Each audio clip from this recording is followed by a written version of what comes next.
Good morning, everyone. I hope you guys are all doing really good. Hey, if I start coughing or if I sound funny, I've had COVID for like 2 weeks now. And I got it, I was never vaccinated, but I got it 2 years ago, and that was a whole lot worse than this time. This time wasn't quite as bad, but it was still, it's COVID. I'll tell you what, you can tell that that's a bioweapon. It's not a normal disease, because when you get it, like when I got it, the first thing I get is body aches all over. You can barely move, you're so tired. And then it moves right up into your head, and you have a dull headache for a couple days. Then it moves down to your nose, and then your nose runs like a faucet, and then it moves down into your throat, and you get a sore throat so bad you can't even swallow spit. And then it moves back down into your body and you get body aches. It literally moves all around. And listen, this is bad because this time even Brody got it. I was in the kitchen and I'm just farting around, and pretty soon I went to sneeze. I didn't want to sneeze on the counter, so I turned my head. Brody was right there behind me and I sneezed right into his nose. And guys, listen, the next day he was sick. He wouldn't eat, he had diarrhea real bad. He got sick, he got COVID. I guess they called that COVID K-19. But anyway, Brody's all better, I'm all better, so I'm going to try to get through a couple of videos. I haven't been able to do anything. I planned on getting this Honda off the rack and the Harley on the rack, but I haven't been able to have anybody come over to help me because I don't want to pass it along to anybody. But anyway, so goes Pastor Bob with COVID-19 take 2. But I'm almost better. So listen, I want to talk to you guys about a story in 1 Chronicles, the 4th chapter. In 1 Chronicles, the 4th chapter, it's all genealogy. You're reading through it and it's nothing but genealogy. You're trying to stay awake. And then all of a sudden it devotes 2 sentences to this guy named Jabez. And this guy named Jabez is totally cool. And it talks about him and a prayer that he gives. And this is what it says, 2 Chronicles 4, 9 and 10. It says, "And Jabez was more honorable than his brethren. His mother called his name Jabez because I bore him in sorrow. And Jabez called on the God of Israel, saying, Oh, that thou would bless me indeed, and enlarge my coast, and that thy hand might be with me, and thou would keep me from evil, that it may not grieve me. And God granted him that which he requested." So here we have this guy named Jabez. And Jabez he lived in a low-life family. It says he was more honorable than his brothers. His brothers were low-lifes. He had to live with these people. And it was obviously causing him sorrow. And his mother named him Jabez, which literally is a take on the word sorrow. So poor Jabez, the guy's got 2 strikes against him from birth. So something happened at his birth that made his mother name him that. I don't know, maybe somebody died, maybe his dad died. But something was going on in their life that was absolutely not good, and it wasn't a good time for old Jabez to come along. So Jabez's life is not going well. His family, his brother's a bunch of low-lifes. He's got all kinds of issues and everything. He's got 2 strikes against him right from the get-go. So what Jabez decided to do was, he decided to reach out and ask for help to the only one that could possibly help him. And that is the God of Israel. That's who he reached out to. And what he did was, he has a 4-pronged prayer that he asked God to help him with.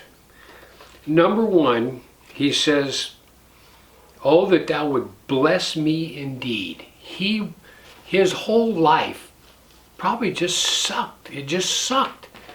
And all of a sudden he looked around and he just said, Lord, would you bless me? Lord, I've been living like this for so long, Lord, I need your blessing. Lord, bless me and enlarge my coast. Now that enlarge my coast, he's not really asking for more money. He's asking for more opportunities, more land so he can plant more crops. The guy's not afraid to work. He's not just asking God for money. He's saying, I need opportunities. Bless me, Lord, with opportunities. Change my life. That's what he's saying. He asked God to bless whatever he put his hand to doing. Isaiah 41:13, one of my favorite passages, it says, For I, the Lord, thy God, will hold thy right hand, saying unto thee, Fear not, I will help thee. People, if you ever need God's help, you look at this scripture, Isaiah 41:13. God says he will reach down and hold your right hand, and he will help you. And that's what Jabez asked God to do. Lord, help me. This is one of the things that I find most intriguing about this prayer. He asked God to keep him from evil, that it would not grieve him, that it wouldn't bring pain and suffering to his life. People, this is a twofold question that he's asking God for.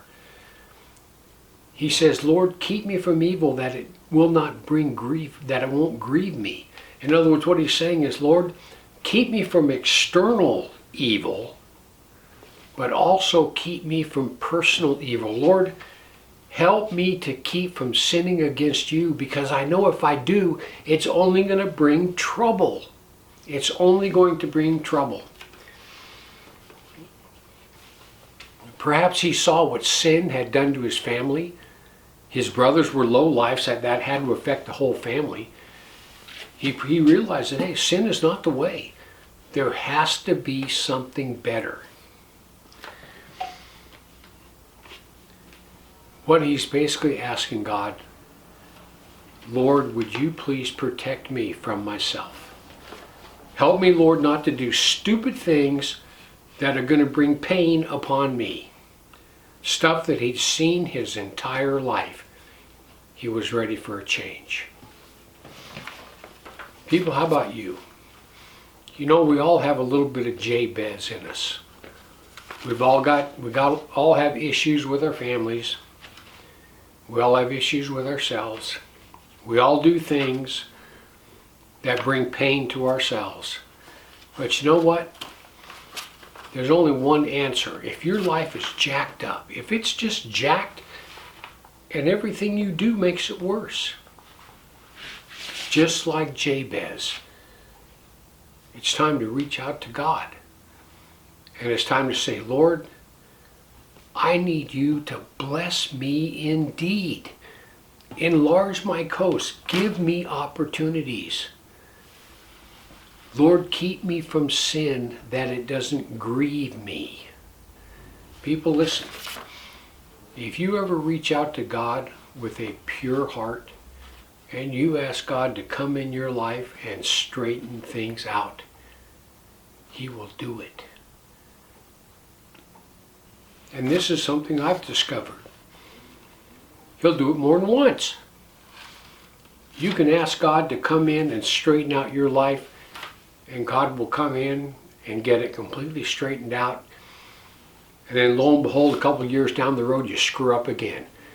And you say, well, I can't go to God. I already went to him once and he completely straightened everything out. Now I've screwed it up again. People, that's not the God we serve. The God we serve will straighten out your life over and over and over and over again. Because you have two great enemies that keep screwing it up. You have Satan and the demonic host, and then you have your greatest enemy of all, yourself. So anyway, listen, I just want to give you something to think about. Heaven or hell, you choose. Just remember, once you take your last breath, it's a done deal.